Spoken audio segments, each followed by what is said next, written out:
Ndryshe. Tani do ta bëjmë të një pyetje se mbase ca kanë hyp në makinë tani për shembull, ose ka hyrë një pasagjer ke taksia, se harron përshëndesim gjithë taksistët kudo që ndodhen dhe përshëndesim çdo të sidomos ata që janë në trafik tani, sepse ne kemi orar shumë të mirë. Në fakt, është i keq për njerëzit që se rrin trafik, po kanë një të mirë se na dëgjojnë neve dhe e shtyn. Sot janë janë mjekët më të mirë demokratët apo socialistët? Do t'i përgjigjem. Patjetër përgjigj. Edhe Ingridi dy kishta. Shumë thjesht. Përgjigju doktor, përgjigju. E para, mjeku pacienti nuk e pyet kurrë ai demokrat as socialist, edhe pacienti mjeku nuk e pyet kurrë ai demokrat as socialist. Se ne kemi kujdes, prit se kam marrë. Ky është dyshimi. Sepse fund fare aty problemi është smundja. Po. Problemi është halli që ka pacienti. Po në menaxhim shëndetësor janë më mirë mjekët demokrat. Në menaxhim shëndetësor? Am pyetur. Po pse na argumento? Sepse menaxhimi i parimit djath, ju keni pa gjithë spitalet perëndimore çfarë lloj menaxhimi kanë. Okej. Menaxhim me formim të majt apo me formim djathtë? Ti mendon që kanë qenë më mirë ku menaxhimi shëndetësor fund fare mbështetet nga skema e sigurimeve, ju e dini që këtu nuk është, dhe mbulohet në disa lloj shërbimesh tjera që quhen jo esenciale, mbulohet pastaj nga sigurimet personale që bën personi o fundit. Doktori, kush i fiton zgjedhjet? Kush i fiton zgjedhjet? Ne i fitojmë zgjedhjet gjithmonë. Ne kush? Ju doktorët? Ne do fitojë e mira. Zgjedhjet do i fitojë e mira. Do fitojnë demokratët o doktori. Po. Do jesh ti në listat e mbyllura? Shive, se kjo pyetje më bëhet shpesh më. Në radh parë unë s'kam qenë ndonjëherë për këto listat mbyllura. Ti je kandidat për deputet apo jo? Po, skandalista, një sekondë. Po tani aty Po vaki nuk jemi. Tani është se ti nuk e di, po ta jem kur bëhet zyrtar.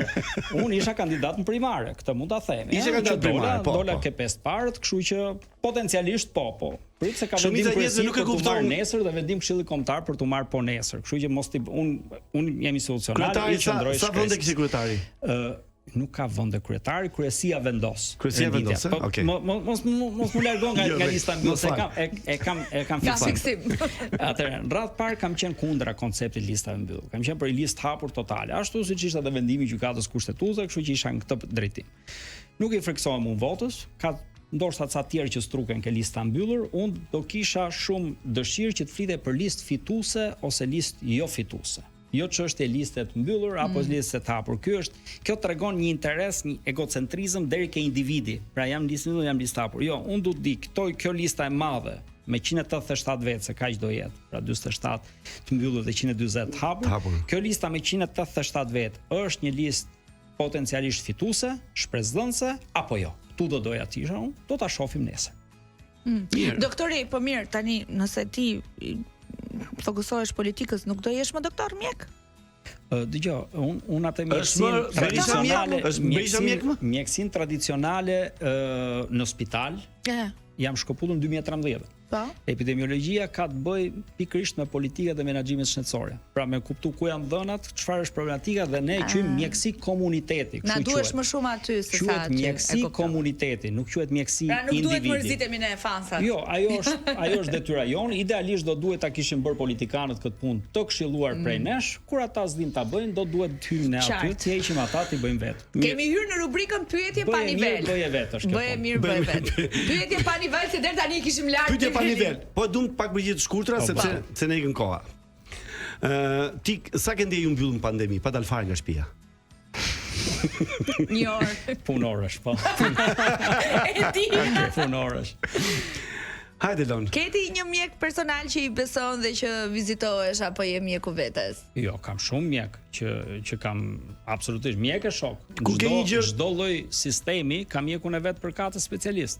Nuk mund të jesh mjeku vetes, nuk është kurrë mjek i mirë. Po mirë, se bëni një mjekësi të përgjithshme ju pastaj edhe. Unë kam ke kjo që mjeku vetes nuk është kurrë mjek i mirë. Për shembull, un kam gjithmonë një mjek që e marr në telefon.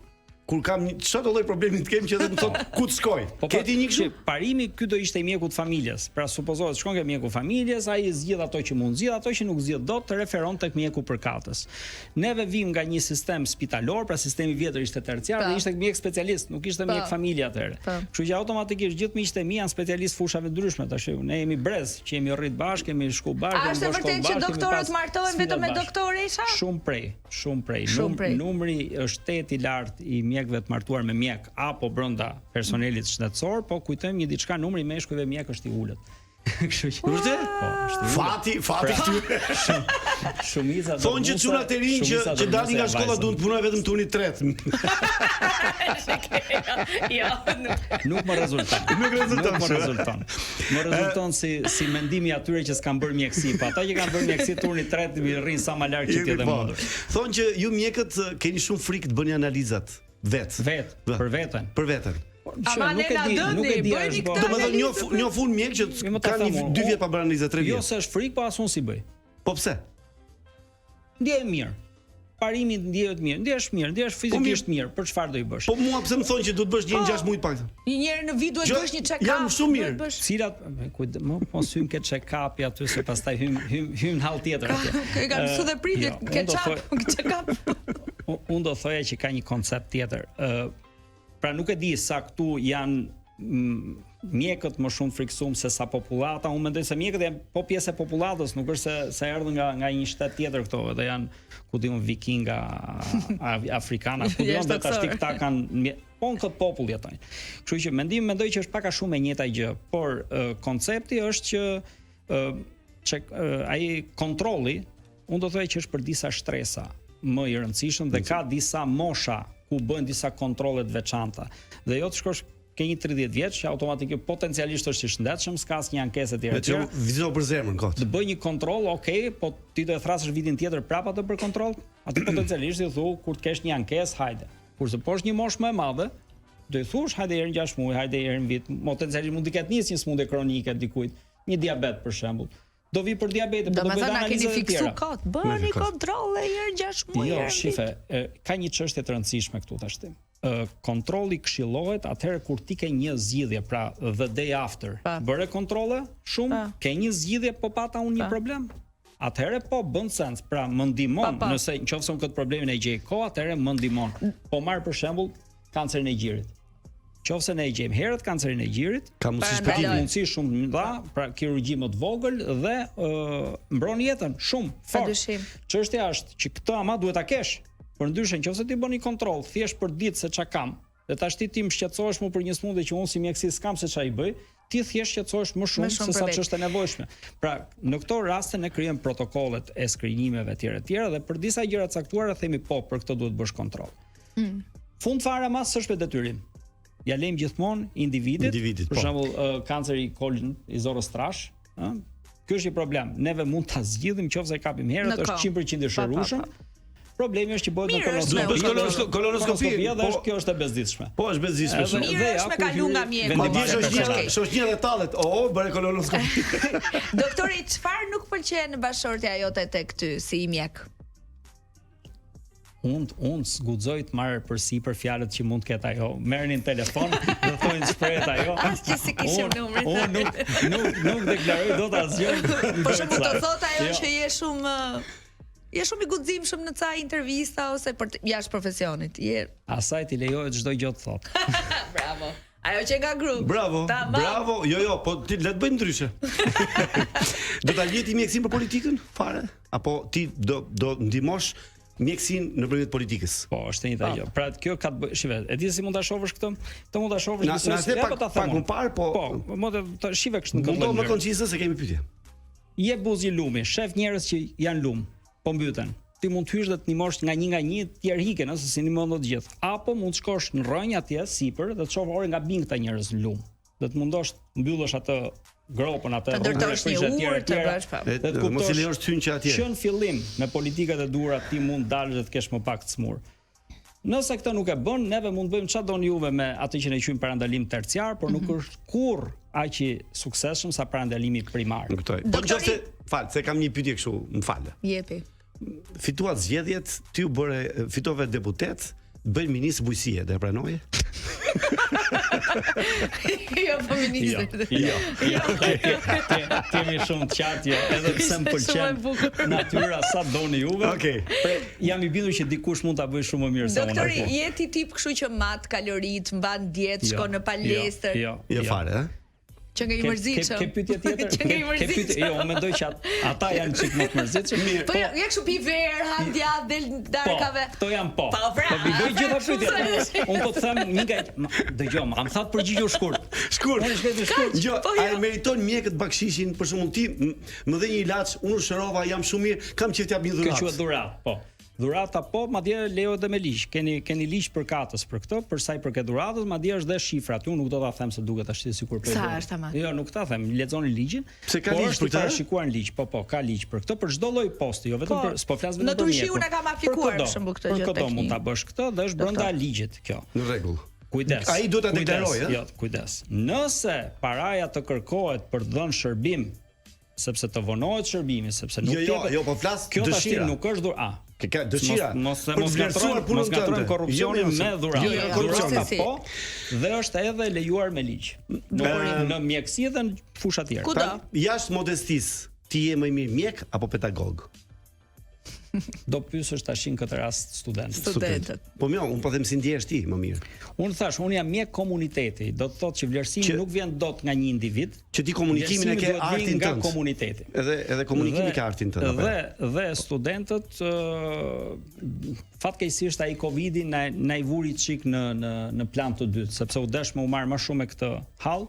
Dhe më pak me ato, besoj mbani më ato studime, ato mësimet online me radhë, ndërkohë që neve studentëve duhet ja kishim mësuar atë krizë se çfarë do të thotë ta shifshin ato, se në jetën e tyre profesionale 50 vjeçare mund të ishte me shumë vlerë ta kishim parë në person të parë këtë situatë. Duhet më nda pra për publicitetë? Jo, një sekond. Po ti ishe kryeministër, doktor. Ë? U bëre kryeministër. Gjëja e parë që do bëhet në shëndetësi, një gjë që është imediate për të gjithë politikat tuaja shëndetësore apo dhe të Gati ja filloi doktori, gati ja filloi. Rrit financimin. Rrit financimin. Financimin absolutisht. Për sektorit shëndetësisë. Themi shteti është i pari? Po. Pse e kemi kaq nën financuar? Pse kemi? E kemi nën financuar. Çfarë do thotë kemi nën financuar? Kemi vetëm 2.9% prodhimit brendshëm bruto për 2025-ën. 5% është të fundit fare, 3.5 ka Kosova, 8.8 ka Serbia. S'po i hy Gjermania se ka 12.7, po e kuptova. Po Italia thot paktën 5%. Të paktën 5% brendshëm bruto, pa 5% dhe edhe Bashkimi Evropian. Dhe Bashkimi Evropian thot paktën 5%. Ne kemi 2.9 të fundit në Europë dhe si përkthehet kjo që pagesa nga xhepi e njerëzve është më e larta në Europë dhe është gati 60% e thot po OBSH-ja. 59.7% për saktësi për vitin 2022 që meqense duan dhe referencë. Për të bërë këto ti ke nevojë për financim të saktë, nga krahu tjetër do ndalësh dhe abuzimet dhe keq menaxhimet dhe do decentralizosh, jo gjithë shëndetësia në Tiranë. Po, vendet e tjera. Pra shëndetësia duhet të shkojë ke njerëzit dhe jo njerëzit tek shëndetësia. Sa duhet ta ketë rrogën një mjek? Këtu ka disa diskutime, ne kemi bërë studimin ton direkt, ka qenë i financuar, i mbështetur nga Konrad Adenauer, nga institucioni Konrad Adenauer vitin e kaluar, kemi shifrat që janë publikuar, mund t'i gjeni në internet, janë krejtësisht arsyeshme, nuk kanë asnjë lloj çudie, nuk ka shifra. Po sa na thuaj shifra? Po 2, 3, 4. Do t'ju jap, po varet nga mjeku, jo, më pak se. Më pak. Po. Pra mjekët më të paguar, pra mjekët më specialistë me eksperiencë më të lartë kanë deklaruar diku ke 3.500 euro. Ndërkohë që kur flasim për mjek përgjithshëm, pra mjek të rinj me tjerë, jemi duke folur në nivelin e shifrës diku 1.200-1.500 euro. Kujdes ama, se themi dhe kush është realiteti, 61% e mjekëve specializantë sot, pra mjek të rinj që punojnë 8 orë në ditë spitalet tona dhe do i shihni juve, pagesën e kanë 0. 4 vjet punoj me pagesë 0. Praktikantët? Ja këta që specializantë. Po pse? Cikli 3 studiem punojnë 8 orë në ditë. Ja këta që ikin në Gjermani pastaj doktori? Ja këta që ikin në Gjermani. Jo, shifë çfarë problemi ka. Po, një pjesë po, patjetër. Pyetja është sa specifikore, një orë si ushqen këta? Si e strehojnë këta? Si ja dalin këta? Punën private ja kemi ndaluar. Tash ti ç'a do bëjnë këta? Do fillojnë të shohin 2000 lekë këta? Patjetër. Ose do ikin në Gjermani. Është një ditë e parë që e shef 2000 lekë, se nuk shko ke 2000 euro pa kalu ke 2 euro. Dhe nëse ti e detyron 61% të mjekëve të rinj tan, të rrin 4 vjet pa rrogë, dhe pastaj thu po pse ka korrupsion. Kjo unë nuk e di këtë, po që ka skandal. Financoje sistemin paguaj njerëzit që punojnë, të trajtoj si njerëz me dinjitet, se në fund fare kanë dhe një dinjitet. Edhe shmang gjithë këto gjërat e tjera që thamë të shëmtuara. Eliminon shumë gjëra, po i mësove që i vogël fare në jetën profesionale, po ja mësove me detyrim korrupsionin, çfarë ti pastaj do qesh përbindshëm brapa. Ti natyrë që rin në rrjetet sociale dhe mendon dhe ti si Berisha që TikToku nuk duhet mbyllur?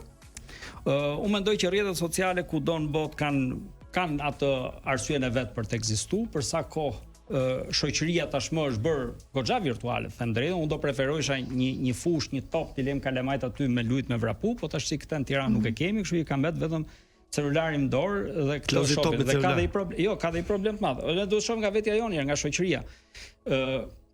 Një kohë dilnim, lishim kalamajt lirshëm apo jo? Ne, brezion. Tani ç'a bëjmë? Marrim kalamajt, i fusim ke kafja.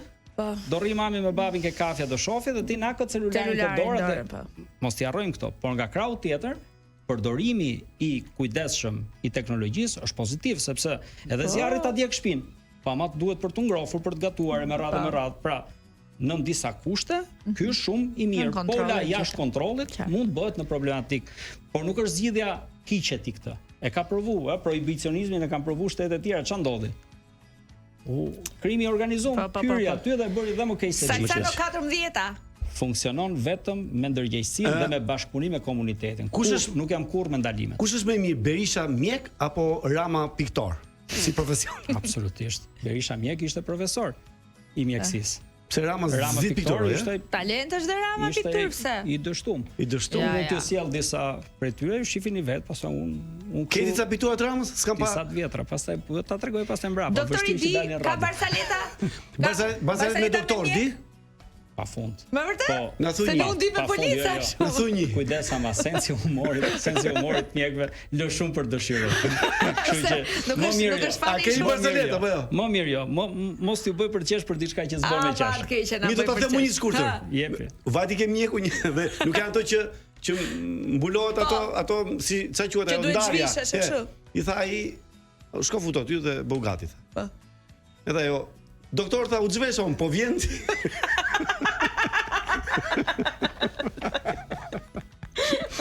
Kush e fiton Big Brotherin? Okej, kam iden. Se ke iden. Ja. Me vërtet se ke. Pandeta bën pyetje. Një shqiptar ose shqiptar. Si s'ka hyrë një mjek në Big Brother asnjëherë? Se kemi dy parë me në kokë. Se Më lepa tekst. Përgjigje të shpejta. Dëgjoj, ka përgjigje diplomatike ose përgjigje të shpejta? Nuk ka përgjigje të shpejta diplomatike. Kush programet më shumë që shet në televizor? Ti politik? Nuk parashoh të drejtën. Jo, televizor nuk parashoh. Lajmet. Jo, nuk parashoh as lajme. Fatkeqësisht më ka taku 5 vite të fundit më qenë më brenda lajmit se sa më e pa nga jashtë. Sa fëmijë keni ju doktori? 2 vajzat mrekullueshme. Me jetë. Ti pas me jetë. Është përfolur kot. Baba vajzas. Pse mama çuna çfarë? Jo, shumë mirë. Njësoj. Po ne më të është folur shumë së fundmi vaksina meningitit duhet bërë apo nuk duhet bërë kjo gjë? Jo, nuk ka rekomandim për vaksinim masiv. Kur është hequr në Shqipëri? Nuk e shifë, gjithë Europa meningitet i ka mërësisht shumë pak raste, shumë pak nga 0,3 deri 0,6 raste për 100.000 banorë, që do të thotë Shqipëria kalkulohet ndërmjet 6 dhe 12 rasteve vjetore, flasim nga një seria meningititis, se meningiti mund shkaktohet nga shumë gjëra. Ma në mërë ato ethet e nilit perëndimor në verë, që ishte jo mushkonja, jo e tjera, pra ka shumë arsye pse mund shkaktohet meningit, encefalite me radhë. Po për këtë vaksina nuk këshillohet në shkallë masive. Nuk ka ndonjë problem dhe po u bë. Por nuk këshillohet në shkallë masive sepse rastet janë aq pak sa që nuk mundet shteti publik t'i këshillojë tash gjithë njerëzve vaksinoni. Po për shembull, vaksinimi ndaj frutit, se këtu janë paradoksat. Vaksinimi ndaj frutit duhet bërë shumë dhe këtu tash ka njerëz që refuzojnë, ndërkohë që këto që s'kan ndonjë nevojë për ta bëjnë, këto duan ta bëjnë shumë, se tash këto janë ato paradokset që ne kemi për detyrë të. Pyetja e fundit, nëse nuk do jetojë në Shqipëri, në ç'vend do jetojë në botë? Unë kam jetuar në botë, kam jetuar gati 12-13 vjet në Itali, shumë gjatë, në Hollandë më pas e me radhë, kështu që i kam parë botën. Dhe Europa është e bukur, kontinenti vjetër është i bukur, po me thënë drejtë unë jam kthy 2 herë në Shqipëri, kështu që dhe vazhdoj jam në Shqipëri. Shef. Shumë ne turojmë shumë suksese një herë në këtë rrugë të politikës që e futur. Se ti u bëre kohë, nuk është se e tani, po gjithsesi je bërë një nga zërat më po them edhe një nga figurat më të dashura është doktori Iliri. Po, sigurisht dhe turojmë suksese në fushat. Dhe do zoti nuk më thrisim më për hallë. Kur më thën telefon Covidi, pandemia etj më erdhi një ndjesi. Ajo do të thënë një ndjenjë e keqe të vjen. Absolutisht, po gjithsesi të falenderojmë shumë. Unë them do zotis më thrisni më për këto situata. Jo, do të rasim vetëm për gjëra të mira. Dhe do doja shumë të thrisja edhe për mbi të gjitha suksese personale, se e di që je një emër i nderuar i këtij vendi. Dhe ka përshtypjen që Elona do votoj gjithmonë për doktor. Nëse do bëjmë atë matjen ti do të votosh për doktorët demokratët. E votoj. Faleminderit shumë gjithë mirat dhe faleminderit doktori fund të mbar. Dhe ne do takojmë pas pak sepse do kemi një këngëtare të famshme. Apo, do kemi Aurela Gaçen, nuk e di. Aurela? Div. Ku është? Aurela Gaçen in the house. Pas pak kemi bishën Aurela Gaçe.